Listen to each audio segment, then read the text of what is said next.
Sleepless Beats.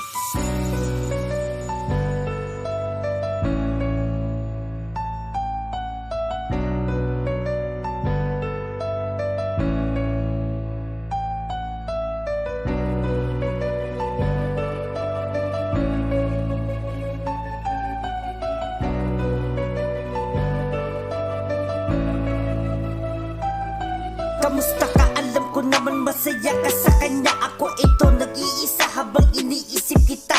Ang sakit sa tuwing nakikita ko ang inyong litrato na magkahawak ang kamay kasama mo ang iyong bago. Laking sampal sa aking mukha nung panahon na tayo pa ang magkasama sa kalsada. Naaalala mo pa ba? Di ba sabi mo sa akin na hindi mo iiwanan ang katulad kong lalaki na tangi mong kasiyahan? Ngunit ngayon, bakit biglaan ka nalang nawala sa aking tabi? Lahat ng mga pangako mo sa akin, lahat ng yun ay sinatabi. Akala ko ba kapag nawala ako sa'yo ay di mo makakaya? Akala ko lang pala yun nagawa mo pa nga na ipagpalit pa sa iba. Tangina, sagad-sagad yung sugat na aking natabo. Sana di na lang pala tayong dalawa ay nagtagpo. Sana di ka nakilala nang di na ako nasaktan. Sana di na lang pala kita niligawan.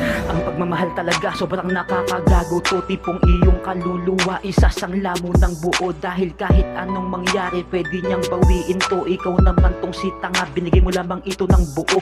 Bakit ganyan? Ako luhaan, ako bang dapat na may kasalanan? Ba't ganito? Pwede pa sagot naman. Wala akong makitang dahilan para ko iwanan. Palagi na lang ganito, dapat ko lang bitawan. Tangin na di ko na alam ano pang dahilan. Pinasubo mo, binitag mo sa katulad mo. Hindi ko alam na mahirap to. Pinakita magbabago, ano ba talaga ako ginagago? Pagkatapos ganito lamang ang ginawa mo, binilawala lang pagmamahal ko para sa iyo. Tanga talaga tingin mo sa katulad ko. Binigay ko ang pagmamahal, ito ay tinodo para maramdaman na iba ko sa lahat ng minahal mo. Pagmamahal mo ay naglaho, itinadhana, ipinagtagpo, ipinaglapit, ipinaglayo. Inasahan ka, pinaasa mo, pinaramdam mo. Kaso parang nadi alam ko, inilaban ko, isinuko mo. Naghintay ako, linitawan mo. Di mo ramdam palibasa meron ng bago. Habang ako nahihirapan makalimot sa iyo.